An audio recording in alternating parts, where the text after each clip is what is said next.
السلام عليكم، معكم يوسف واهلا بيكم في فيديو جديد من ماينكرافت. في الحلقه اللي فاتت يا شباب كنا عملنا المزرعه اللي ورا وخلينا كده قروي يشتغل عندنا، يعني مزارع. وانتوا كتبتوا لي في الكومنتس ازاي ممكن اخلي المزارع ده يدي واحد تاني من القرويين الاكل بتاعه، فاخد انا الخبز يعني او الحاجات اللي هو بيعملها. وعملت فعلا الطريقه اللي انتوا قلتوا عليها ونجحت يعني. فالنهارده هنجدد مزرعه الحيوانات وكمان هنعمل حاجات كتير جدا في البيت، فيلا بينا نبدا في الفيديو على طول.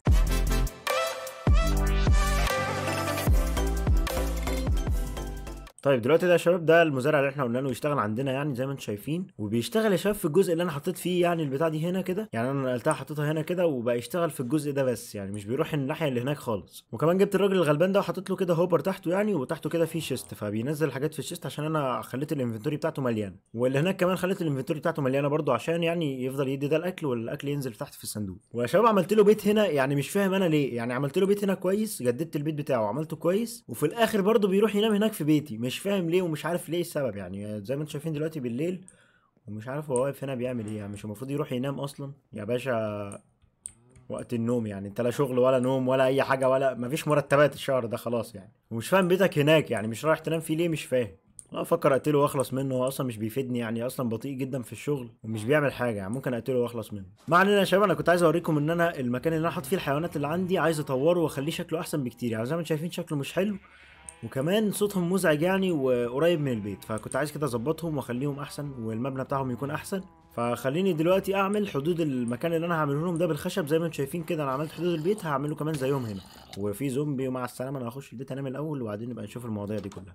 طيب دلوقتي يا شباب انا نمت وصحيت والزومبي رايحين دلوقتي يقتلوا الفيلجر تقريبا، يعني خلينا نشغلهم كده لغايه ما يتحرقوا ولا يموتوا ولا يروحوا في اي داهيه. طب زي ما انتم شايفين يا شباب الفيليجر اللي عندي راح هنا، مش عارف هرجعه البيت ازاي يا باشا. خلاص مفيش حد، يعني المفروض نسميه اسم، يعني مش عارف ممكن نسميه فتحي. يا فتحي خلاص روح على البيت، ما مفيش حاجه، قتلت لك الزومبي اللي هناك وكله زي الفل، يلا على هناك يا فتحي. هو تقريبا ما عجبوش الاسم يا شباب.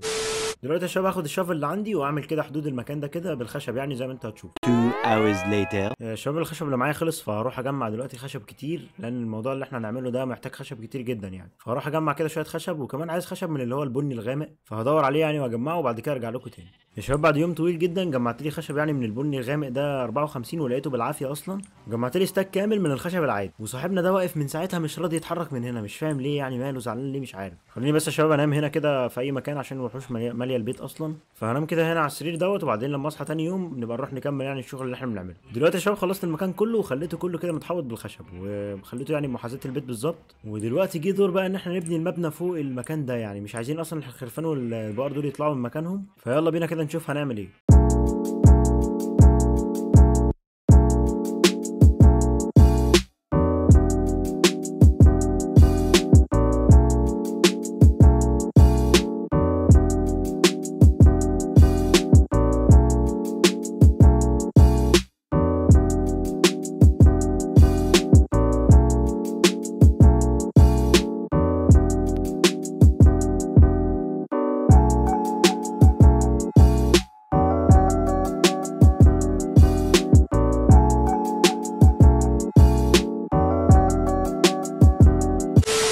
طيب دلوقتي يا شباب دي النتيجه اللي انا وصلت لها يعني، ولسه ما عملتش السقف بتاعهم، ولسه كمان الجزء ده ما خلصش. الخشب اللي معايا قرب يخلص، يعني دول اخر 21 واحده معايا وخلاص، مش معايا تاني من الخشب اللي هو العادي يعني. خليني اصنع ابواب كده ليهم وبعد كده ارجع لكم تاني ونشوف هنعمل ايه. دلوقتي عملت الابواب وحطيتها كده زي ما انتم شايفين وبقى شكلهم يعني كويس، وفاضل بس ان انا اعمل السقف. دلوقتي يا شباب عملت اللي هي الستيرز دي عشان اعمل بيها السقف، ولكن الخشب العادي ده خلصان معايا، فمحتاج اروح اجمع شويه كمان. خليني بس اكل عشان انا اصلا ما اكلتش بقالي كتير.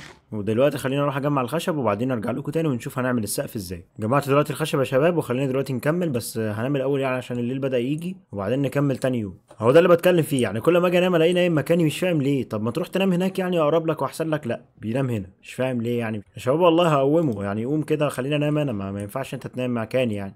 روح نام يا باشا في بيتك، مالكش دعوه بيا يا عم، روح نام هناك. رجعنا يا شباب تاني يوم ونمت وصحيت وهو لسه في الاوضه بتاعتي، مش فاهم ليه يعني. ما تروح تنام هناك يعني، وبعدين طالع فوق تعمل ايه يا شباب؟ هو بيدور على اي حاجه بتستفزني ويعملها، مش عارف ليه. ما علينا، المهم دلوقتي خلينا نعمل السقف.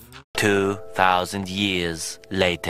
يا شباب ده شكل النهائي اللي انا وصلت له بعد تعب حرفيا كتير جدا، ولكن الخشب اللي معايا ما كفاش ان انا اعمل السقف التاني، فهنام دلوقتي وارجع اجمع خشب تاني يوم وبعدين اكمل السقف. ودلوقتي يا شباب خلصت، وزي ما انتم شايفين بقى شكلهم احلى بكتير جدا من زمان، يعني زي ما انتم شايفين بقى شكلهم حلو جدا مع البيت، وانهم جنب البيت كده ومقفولين عليهم يعني صوتهم هادي شويه. فدلوقتي يا شباب جه دور ان احنا نروح عالم النذر وبعدين نجيب كوارتز عشان هعمل بيه حاجه مهمه جدا هنا. فخليكم معايا دلوقتي نروح عالم النذر وبعدين نجمع الكوارتز ونيجي تاني. بس خلينا نلبس الاول حاجه دهب كده عشان يعني الوحوش هناك ما تهجمش عليا. دلوقتي يا شباب عملت لي جولدن بوتس، وبعدين دلوقتي خلينا نروح عالم النذر ونشوف هنعمل ايه. دلوقتي يا شباب دخلنا عالم النذر ولقيت الكوارتز على طول اول ما خرجت هنا، فخليني دلوقتي ابدا اجمع الكوارتز.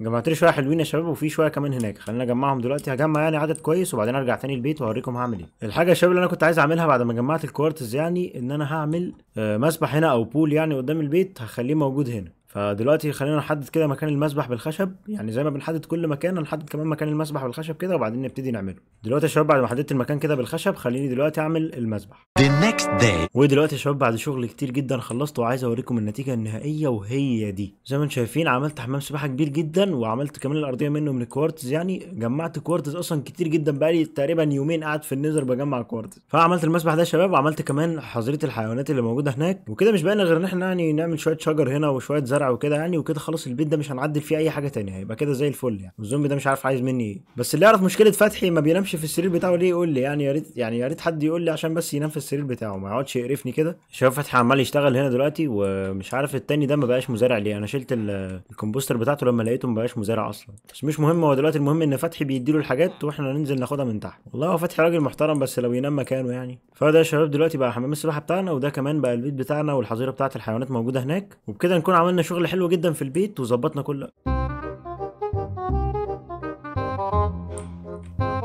ما علينا يا شباب، مفيش اي حاجه حصلت، نكمل زي ما احنا كده. المسبح زي ما انتم شايفينه يعني، وخليته قدام البيت هنا كده. وكده احنا مش ناقصنا اي حاجه هنا تاني غير ان احنا نعمل شويه شجر كده وشويه زرع وبتاع. فبس دي كانت حلقتنا النهارده، اتمنى تكونوا استمتعتوا بيها واستمتعتوا باللعبه. لو عجبك الفيديو انزل تحت اعمل سبسكرايب وفعل زر الجرس عشان يوصلك كل جديد، واعمل لايك. وكان معاكم يوسف ومع السلامه.